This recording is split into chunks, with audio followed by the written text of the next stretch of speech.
14 ביולי 2014, ט"ז בתמוז תשע"ד. זהו ראיון עם גברת פרידה גפן לבית שמולוביץ'. את ילידת לידה, אז פולין, כי את נולדת ב-1925, אז זה היה פולין, היום בלרוס. נכון. את יכולה לספר לי קצת על הרקע של המשפחה שאת באה ממנה? כן. ההורים שלי באו מעיירות קטנות. אחרי שהם התחתנו, זה היה ב-1919. בעיר, בלידה, הייתה סבתא שלי, האימא של אבא שלי. והיא הקימה שם עסק, הייתה סוחרת טובה מאוד, ואבא ישר התחיל לעבוד איתה. ובמשך השנים הם מאוד התקדמו ומאוד התעשרו, ובסוף אפילו היה לאבא בית חרושת לשמן עם עוד ידידים, עם עוד שותפים. איזה עסק היה לסבתא? זו הייתה חנות עם שוקולדים, עם סוכר, הכל, שלא מכרו לחנויות. רק אי אפשר היה להיכנס, לקנות דבר קטן. בסיטונאות. סיטונאות, כן. גדלנו במשפחה מאוד ציונית, בעיקר אמא שלי. אמא שלי הייתה פעילה מאוד בויצו, בבית אבות. הייתה הולכת כל שבת לחלק להם את האוכל. היינו תמיד מחכים שהיא תחזור. בבית היינו 3 ילדים, 2 בנים ואני הקטנה. כמובן שהלכנו לבית ספר עברי, פרטי, תרבות. למדנו שם עד שגמרנו את 6 הכיתות, כי יותר תיכון לא היה שם. פעם הייתה שם גימנסיה עברית, אבל בסוף לא היו מספיק ילדים, וזה היה פרטי ומאוד יקר. אז היו ילדים שנסעו לווילנה להמשיך ללמוד.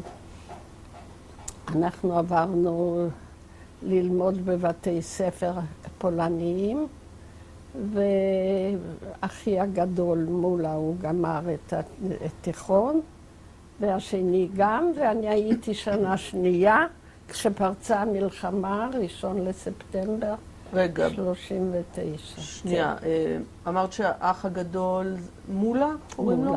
מולה. בכמה הוא גדול ממך?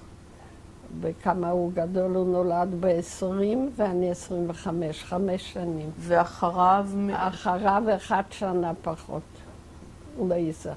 ב-21 הוא נולד? ב-21, ואני 25. את יודעת איפה אימא נולדה? כן, סליב. זה על יד נובוגרודק. איך? סליג? סליב, עיירה קטנה. אפילו ביקרתי שם פעם כילדה. איך קראו לאמא? ליבה ויגוצקי מהבית. ואיפה אבא נולד? אבא נולד בעיירה אחרת, שכחתי מה שמה. גם כן שם לא רחוק, הכל באזור נובוגרודק, שהייתה קצת עיר יותר גדולה. ואיך קראו לאבא? אבא יעקב שמולוביץ'. יש לך מושג איך ההורים נפגשו? זה היה שידוך? זה היה מין שידוך. אמא שלי הייתה צעירה מאוד, והציגו לה אותו, וזה נהיה שידוך, כמו שבזמנים ההם השידוכים, שהמשפחות הסכימו והכל היה בסדר, אז התחתנו והחליטו לעבור ללידה. שאת אומרת שסבתא כבר הייתה בלידה. נכון, והיו 30,000 יהודים בלידה, שגרו כולם במרכז העיר, וסביב גרו הפולנים. אפילו היה שם צבא פולני, 77 קוראים להם, לחיילים מהגדוד הזה, שהיו קרוב ללידה. אגב, זהו, כן. מבחינתך היה הבדל בין הפולנים לבלרוסים? לא הרגשתי אז. אצלנו הייתה עוזרת שגידלה אותי, והיא הייתה בלרוסית. אף פעם לא חשבתי על זה כילדה, הייתי סך הכל בת 15. ולא הרגשנו. אני שואלת כי הרי רוב האוכלוסייה המקומית שם הייתה בלרוסים, והפולנים היו, נקרא לזה, יבוא של השלטונות. לא. אז אצלנו הרוב היו פולנים, ובלרוסים מעטים מאוד. הרי רק אחרי, כשהמלחמה התחילה, הם חילקו את זה. וב-39, כשהתחילה המלחמה, אחרי שעתיים הפציצו את העיר שלנו. אנחנו נגיע עוד מעט למלחמה, אני רוצה עוד להתעכב קצת על התקופה שלפני. כן. אז לאבא שלך היה בית חרושת לשמן. לשמן. איזה... מגרעינים שחורים. גרעיני, זאת אומרת, שמן חמניות. כן.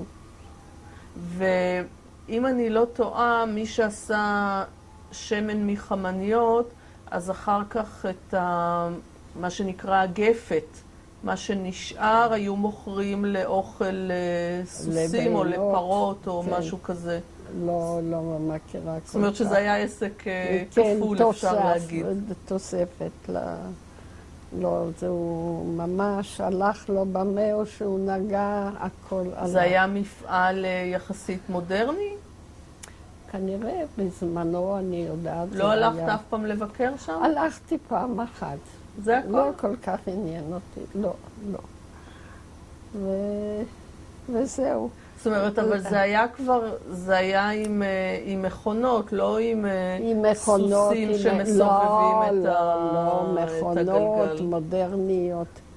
אבא שלי גם קיבל רישיון למכור סוכר לכל האזור.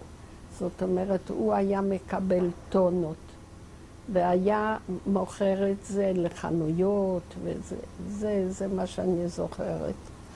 שזה גם היה עסק טוב. זהו. אמא הייתה עקרת בית? אמא הייתה עקרת בית מאוד פעילה, מאוד ציונית, מאוד עם אהבת ארץ ישראל. ובבית ספר שלמדנו בתרבות, למדנו רוב המקצועות בעברית. וכל שיר שהיו שרים בארץ שהיה מופיע חדש, אנחנו כבר שרנו אותו. וחיינו כאילו בפולין, אבל כאילו בארץ. אז את אומרת משפחה ציונית, גם משפחה דתית? לא. זאת אומרת, אז מה זה היה לא דתית? הלכו לבית הכנסת, אבל היה אולי כל שבת הולך לבית הכנסת. בחגים בטח, היה לו מקום מאוד מכובד, היה לנו בית כנסת מאוד מאוד יפה בלידה. ולאמא היה מקום גם כן בקומה שנייה, הייתי באה איתה בחגים עם ראש השנה, יום כיפור וזהו. אבל גם ככה, אמא מאוד שמרה כשרות, מאוד שמרה. אבא היה ככה קצת יותר שבת גם שמרו אצלכם? כן, בטח. שבת. לא נסענו, גם לא היו מכוניות אז בזמנו, אז זהו. כל קיץ היינו יוצאים למקום קיץ. איפה? לחודשיים. היה נובוילני, היה כל מיני מקומות שם, היו יותר קרובים והיו יותר רחוקים. אז זה לא היה מקום קבוע? לא היה. כל פעם החלפנו את המקומות. היינו פוגשים אנשים מכל האזור, ממקומות אחרים, שהיו באים לאותו מקום. כשאנחנו מדברים על חופשה בקיץ, אז זה אומר שאימא והילדים, אתם נסעתם לשם? ואבא היה מגיע בסופי שבוע? נכון. בסופי שבוע. היה שוקל אותנו לפני שהיינו יוצאים, וכשחוזרים, ואוי ואבוי מי שלא קיבל משקל, כי העיקר היה שנאכל טוב. זה היה בכפר או מה? מקום נופש שהייתם נוסעים, זה היה לאיזה כפר? היה או, אחד או לאיזה קרוב. מקום נופש מוסדר שבאו לשם כן, הרבה תיירים? היה אחד שהיה קרוב לעיר, וזה היה כפר, והיינו מקבלים שם חדרים אצל הפולנים, וזהו זה. אבל היה מקום אחד ששם היו באים מכל האזור, וזה היה באמת משהו מיוחד. זהו, אז... היו גם דודים, דודות בלידה שלך? הייתה לנו משפחה, לא הרבה בלידה, אבל מחוץ ללידה היו כל מיני שגרו בכל מיני מקומות שאני אפילו לא זוכרת אותם. ואני זוכרת שכל קיץ היה בה אחד הילדים, היה בה, כי היינו כאילו עשירים ויכולנו להרשות לעצמם בית שם במקום הזה, ואז כל שנה היינו לוקחים ילד אחר מהמשפחה שיבלה איתנו את החודשיים. חוץ מזה היינו לוקחים גם מורה, שיהיה את החודשיים שיעזור, כי... שלא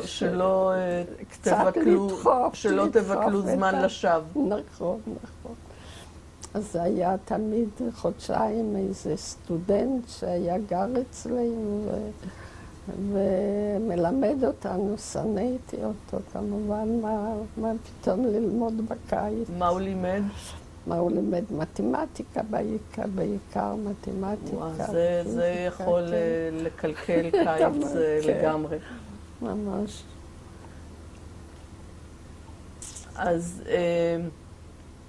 אז אתם הייתם יוצאים לחופשה, אבא היה מגיע בסופי שבוע. נכון, נכון. ולא היו איתכם גם איזה שהם דודים, דודות, לא היו נוסעים איתכם?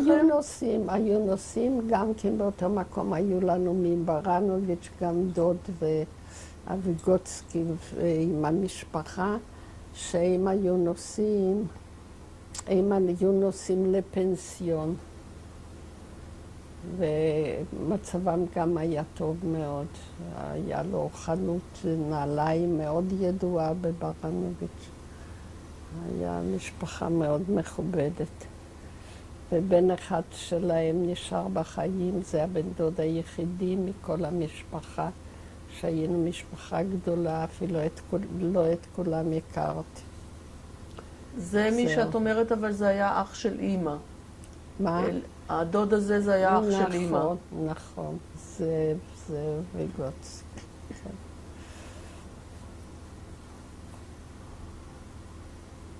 מעבר לחופשות שאני מניחה שהיו נעימות, אגב, אצלכם הייתה גם חופשת חורף? בתקופה של חג המולד? בקריסטמס, אז היו כמה ימים, אבל לא משהו גדול. אבל מה אצלנו? הרי היה חורף. ברגע שהטמפרטורות היו יורדות מתחת, מעל 20 מעלות, לא הלכנו לבית הספר. כי היינו יוצאים ממש, זה היה נורא. השער היה תופס את האף. ממינוס 20, נניח מינוס 15, מינוס 10, אין בעיה, הולכים. אין בעיה, כן. רק מינוס 20 ומטה. מ-20 למעלה כבר לא, והיינו מגיעים גם ל-25 או משהו. אז הייתה חגיגה. הבתים אצלכם היו בעיקר מעץ, נכון? הבית שלנו, כן, היה מעץ, והיה לנו תנור גדול כזה באמצע החדר, שחימם את כמה חדרים, והיה לנו גם במטבח כזה תנור, כזה חצי רוסי כזה, אבל לא עם הדבר הזה למעלה. לא שיש מדף מעל. מדף מעל, שאחר כך... שנותנים לסבתא לישון על המדף הזה. שאחר כך בקזחסטן ישנתי על זה הרבה. זה המקום הכי טוב. הכי חם, אבל בקיץ, אם מחממים, אז אפשר להישרף. אז זהו. אתם הייתם, אני מבינה, מבחינה כלכלית במצב טוב. מסודרים טוב. והיו, כמו שאמרת, היו המון יהודים בלידה בתקופה הזאת. כן, 30,000. אפשר להגיד שבין היהודים היו מעמדות? כן, בהחלט. בהחלט. גם בתי ספר, מי שהלך לבית ספר פולני ולא הלך לתרבות, וגם היה עוד בית ספר אחד ששם למדו רק בפולנית, וזה היה כאלה פנסי פיפל שדיברו בבית פולנית. אצלנו לא היה דבר כזה, אנחנו ידענו פולנית, למדנו בבית ספר, בבית דיברנו רק יידיש. אחר כך, כשלמדתי עברית, אז עם החברות החלטנו שאנחנו בינינו מדברות רק עברית. אז למעשה את היית שייכת לשני סקטורים, גם אפשר להגיד האליטה של היהודים שהיו מבחינה כלכלית במצב טוב. אולי האליטה נחשבו אלה שרק דיברו בפולנית וקנו בשר לא כשר, שהיה טרגדיה אצל כולם, עיר זה. אז זהו, בגלל זה אמרתי שאת היית בשני סקטורים, גם האליטה הכלכלית וגם הציונית ששלחה את הילדים לתרבות. בטח. כי אני מניחה שמי שהיה ציוני אבל היה במצב כלכלי לא טוב, אז לא יכול היה לשלוח את הילדים לתרבות, כי זה עלה לא מעט. הרבה כסף, ו3 ילדים באותו בית ספר, זאת אומרת לא באותו זמן, אבל שעברו את ה... היה אבל קשר עם ילדים אחרים, נניח, היו לך חברות שאצלם דיברו פולנית ואכלו לא כשר? לא כל כך, כי אנחנו כציונים, היה לנו נוער ציוני, שהיינו נפגשים ורוקדים יחד ושרים יחד ושומעים סיפורים על ארץ ישראל. זהו. אבל מבחינת שכנים, שכנים היו לנו... לא היו לך חברות שגרו ליד שלא היו איתך בבית הספר? כן, זה בהמשך. כשהגעתי לגימנסיה, אז היו לי חברות לא יהודיות. אבל יהודיות, זאת אומרת שלא מתרבות, לא... גם כן פגשתי, כן, היו. כי להיכנס לגימנסיה הפולנית היה קשה מאוד. קיבלו, מ-40 ילדים, קיבלו 4 או 5 יהודים. הייתה קווטה כזאת. ואלה היו הילדים המצטיינים מכל בית ספר. אני למשל לא הייתי מצטיינת, הייתי בסדר, אבל לעולם הם לא היו מקבלים אותי. אבל אבא שלי שילם הרבה כסף למנהל, וככה אני נתן תרומה לבית הספר, נגיד. זה היה לכנסייה. כי את אומרת שזה לכיס. זה היה לכנסייה כאילו שהוא ביקש. לא לכיס. כי הבית ספר הזה היה שייך לכנסייה, ומצד אחד למדו בנות, מצד שני בנים, לא יחד. זה היה, אבל התשלום היה לכיס של המנהל? מי שלקח, מישהו לקח, זהו. וגם האחים שלי אותו דבר. היות והם לא היו מצטיינים, לא הייתה שום אפשרות שיקבלו אותם לגימנסיה פולנית. וזה היה בית הספר הכי טוב בעיר? בגלל זה אבא עשה את המאמץ? לא, זה היה היחידי שהיה, זו לא עיר כזו גדולה. אולי הייתה עוד גימנסיה. זו הייתה גימנסיה כן טובה, טובה. אז כילדה יותר צעירה, היה לך לחץ להיות תלמידה מצטיינת כדי שתוכלי להתקבל לגימנסיה? ההורים לחצו? טוב, אז היה עוזר כל הקיץ, והיה עוזר גם במשך השנה, לזה. אבל לא היינו מצטיינים, היינו בסדר. מצטיין בכיתה שלנו היה 1 או 2, באמת, כאלה... זאת אומרת, ההורים שלך לא הפעילו לחץ שהציונים שלך יהיו רק... הם מאוד רצו, למשל... רק 90 ו-100.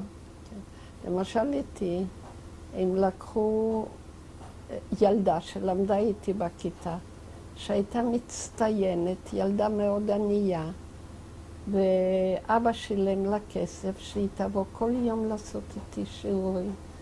שמה היה ספוז'ניקוב, אני זוכרת. ואז האמת היא שהשתפרתי מאוד, אבל כבר הייתי בגימנסיה, אז זה כבר לא היה עניין של להיכנס כן או לא. אבל אני זוכרת בפירוש. אז זה אומר שאת אהבת את בית הספר או לא ממש? אהבתי את בית הספר ואת החברה, והיה שמח והיה נעים, ועוד לא חשבנו על מה שמצפה לנו. רק בסוף, לפני המלחמה, התחילו כבר להרגיש את האנטישמיות יותר.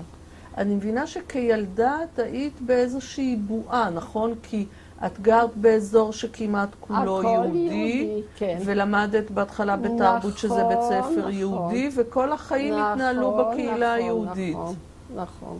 זאת אומרת, אולי היה לכם איזה שוער לבניין שהיה לא יהודי או משהו כזה, לא הרבה מעבר. לא יותר מזה.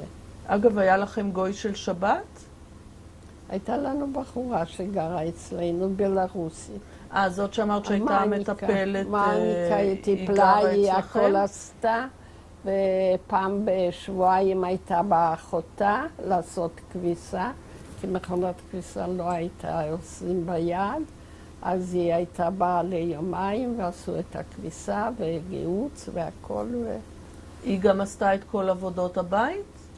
כן, אבל אמא שלי בישלה, ואמא שלי שמרה מאוד כשרות. זה היה דבר מצחיק, שפעם אחת אמא שלי חזרה קצת מאוחר, אחרי הדלקת נרות.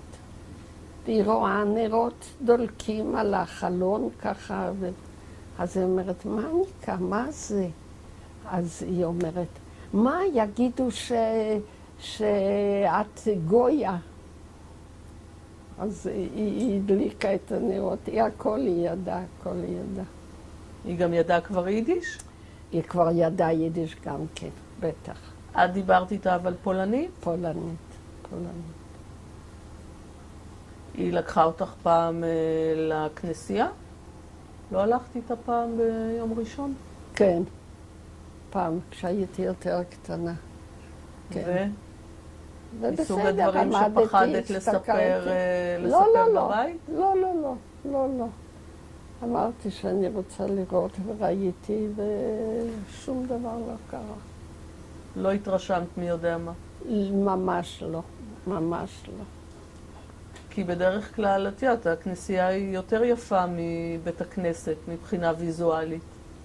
אני ידעתי הרבה וראיתי הרבה כי הייתי עוברת, ולמדנו בבית ספר שזה היה ממש על יד הכנסייה, ותמיד היינו רואים כשזה פתוח, ובבוקר היו מתפללים, ואנחנו היינו עומדות ולא אומרות כלום, עד שהם היו אומרים את התפילה של הבוקר שלהם. אמרת שאמא בישלה, זה היה אוכל מזרח אירופאי טיפוסי? נכון. זאת אומרת זה היה כבד קצוץ וגפילטע פיש. כל יום שישי אותו דבר.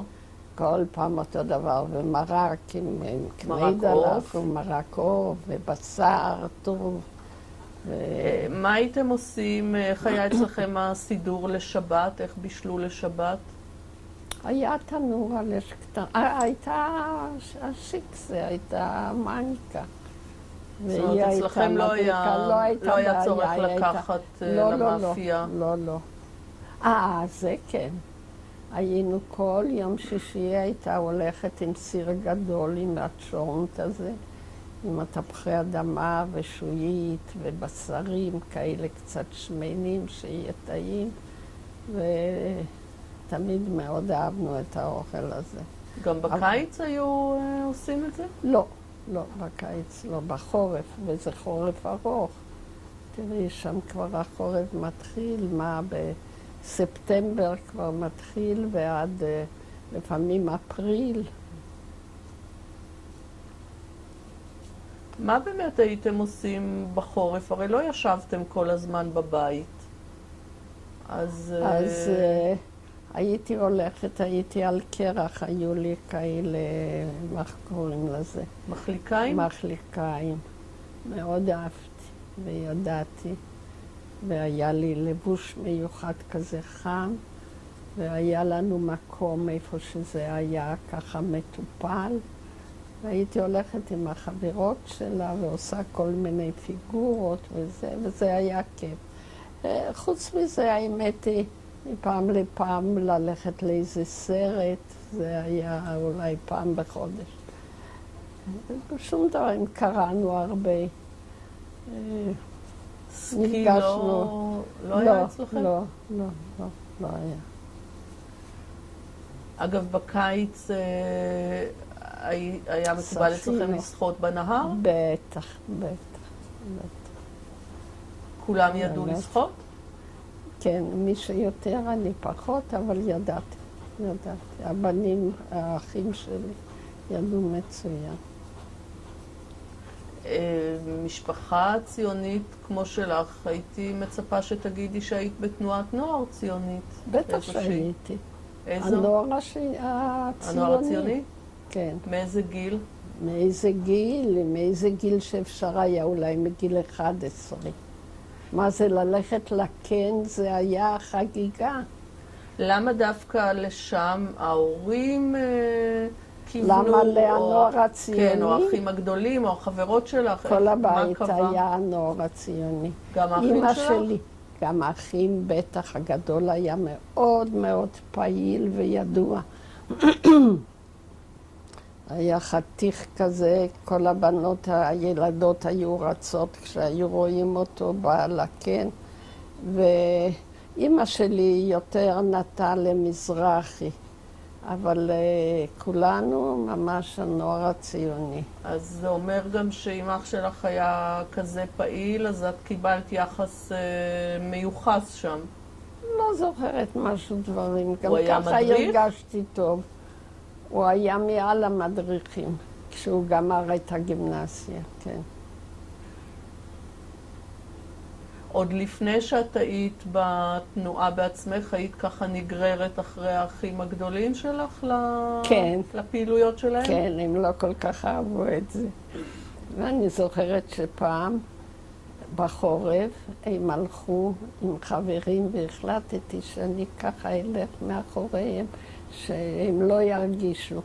ובאו למקום שהיו מים קפואים, וזה היה לא נהר, אגם גדול שהיה אצלנו בעיר, והם התחילו שם ללכת. ואני ראיתי פתאום חור בקרח, זה היה, הקרח היה הרבה מאוד. אז אמרתי, נראה מה יש שם. הכנסתי רגל אחת ואת השנייה והתחלתי לצרוח, הצילו, הצילו. והם באו ואני הייתי חולה אחרי זה. זה המים היו קפואים. קפואים, הוציאו אותי משם, סחבו אותי הביתה. זהו, זה פעם שככה עשיתי דבר כזה. בדרך כלל לא. היו להם חברים משלהם, לי היו חברות משלי. הבית תמיד היה פתוח, כולם באו, כולם אכלו, היה תמיד ככה. היה בית כיפי. אני מניחה שאבא לא היה הרבה בבית, הוא היה עסוק. הוא היה עסוק מאוד ולא היה הרבה בבית, הוא היה בא לצהריים, אז זה כבר היה על השולחן וכבר הוא אכל וכבר הוא רץ בחזרה. זאת אומרת שאם אני אשאל מי מההורים היה יותר דומיננטי מבחינת החינוך שלך, אז זאת אימא? אימא, בטח אימא. אימא, היא הייתה בוועד של הבית ספר, והיא הייתה פעילה בבית הספר, ומאוד היה אכפת לה. יש לי ספר שכתבה אחת שהייתה איתנו בסיביר, היא כותבת על אימא שלי. משהו, באמת הייתה צדיקה כזו, טובה, לאף אחד לא דיברה מילה רעה. לא היה אצלה דבר כזה. זהו, מאוד אהבתי אותה, מאוד מאוד. אוהבת אותה גם היום. המפעל של אבא היה קרוב לבית? תראי, זה לא היה הכי קרוב, אבל תראי, היו רגילים.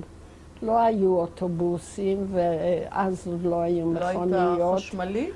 לא הייתה חשמלית, והלכו ברגל. נגיד מהבית אולי רבע שעה הליכה. הכל היה, כי הכל היה ככה בקרוב. היהודים גרו ממש במרכז. גם הבית ספר שלי, הגימנסיה הלכתי איזה 20 רגע. ובחורף זה קר, זה... לא היו אנשים שהיו להם מכוניות אז כבר? מעט מאוד. מעט מאוד. לנו לא הייתה. החוג החברתי של ההורים זה היה מהתנועה הציונית? או, כן, כן. או נניח כן. בעלי בתי חרושת? גם וגם, גם שותפים, כמה מהשותפים שהיינו נפגשים בשבתות וההורים היו הולכים אליהם ואלה, ומהבתי ספר שם ידידות של אמא שלי. לאבא שלי לא היה כל כך זמן, הוא היה עסוק רק עם השותפים שלו ומדברים רק על הביזנס. אז בתקופה הזאת שאנחנו מדברים עד התיכון, את בכלל לא נתקלת באנטישמיות? נתקלתי קצת והיה לי קצת פחד, כי בסוף, כמו שאמרתי, ככה לפני המלחמה ועוד הייתי למדתי, התחילו כבר לשים בחורים פיקטים, קראו לזה, על יד החנויות של היהודים, שכתוב לא לקנות. בפולנית, כתוב לא לקנות אצל היהודים. התחלתי לפחד וזה לא היה מאוד לא נעים.